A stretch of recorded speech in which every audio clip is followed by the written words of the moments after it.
Karo kod liet mar siasa mosechako nyedhore e pachoka, kweth moro mar mine kaunti ma Mombasa osedayanga riwruok midendo ni Mama Kenya Movement mageto yalo kwee e pachoka mangima.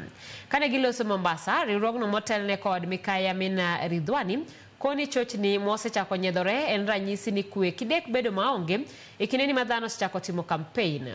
Omiyo riwruogno geto wuotho e pachoka mangima kayalo kwee.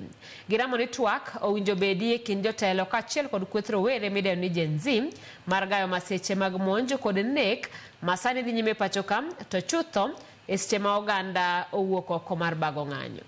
Ko safar mar dwaro peace e Kenya. Wadwaro chopo wach amani gi maendeleo mashinani gi mambo ya mazingira. Omiyo akwayo joma mone manyalo timo gimoro, mone manyalo loko dhako manyalo loko dichuo kata ken jakong'o obed maber. Dhako mone manyalo loso Kenya gi nyithigi. Omiyo waungana, wadwaro ujoin Mama Kenya Movement. Wayud signatures 15 million. Nikech kata pinje mamolo mantie wa Kenya be watero petitions go.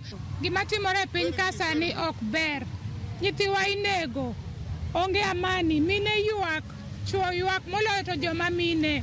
Owacho ni yani, jotelo wuog oko, olos gi owuoyi gie. Sama nyocha watimo recruitment. Ang'o momiyo wiu wil gi joma tindo, ku recruit udhi recruit joma dongo. Kata mana finance miwacho no. Kama joma dongo bete, sama uyiero kata CS go, wambe wanyalo mana bedo. Emomiyo wadhi e school mondo wasom, wayudo tese manyalo chopo wakono.